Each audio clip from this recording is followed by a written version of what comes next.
दरम्यान गुहागरचे माजी आमदार विनय नातू हे स्वगृही परतलेत। महायुतीच्या महामेळाव्यात त्यांनी भाजपात पुन्हा प्रवेश केला। त्यांच्याशी बातचीत केली आमचे प्रतिनिधी अमित जोशी यांनी।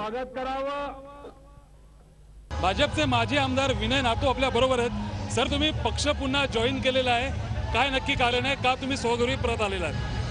मी ज्या काही घटना घडल्या त्याच्यातनं मी त्यावेळेचा मला पक्षातनं काढून टाकलं होतं, पण जो विचार आहे तो काही विचार मी सोडणारा नव्हतो। त्यामुळे मी होतो तिथेच होतो, फक्त पक्षामध्ये सक्रिय होणं हा भाग होता।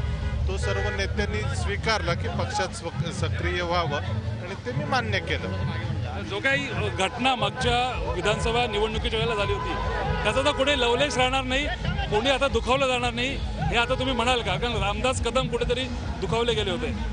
मी माझ्या विचारापासून दूर जाणार नाही आणि त्याकरता कोणी इतर दुखावणार नाही याच्याकरता मी कायम प्रयत्न करेन। कारण जो विचार भारतीय जनता पार्टीचा राष्ट्रीय स्वयंसेवक संघाचा माझ्याकडे आहे त्याच्यापासून मी काही ढळणार नाही, त्यामुळे इतर कोणाला दुखावण्याकरता मी काही करणार नाही। रामदास कदमांची माझी तितकीच मैत्री आहे, मी नंतरही भेटलो, या पुढच्या काळातही त्यांना भेटणार आहे।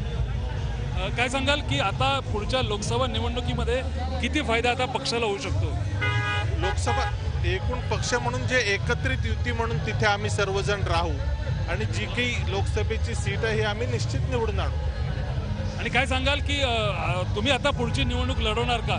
लोकसभा निवडणूक तर आता होईलच, विधानसभा निवडणुकीबद्दल बोलतो। विधानसभा निवडणुकीत जो काही युतीचा निर्णय होईल त्याप्रमाणे होईल। जी काही महायुतीची तिथे जागा निश्चित केली जाईल ती निवडून येईल। धन्यवाद। विनय नातूंनी पुन्हा एकदा पक्ष प्रवेश केल्यामुळे भाजपला गुहागरच्या परिसरामध्ये नक्कीच बळकटी मिळाली आहे। व्हिडिओ जर्नलिस्ट विद्याधरसह अमित जोशी, झी मीडिया, डोंबिवली।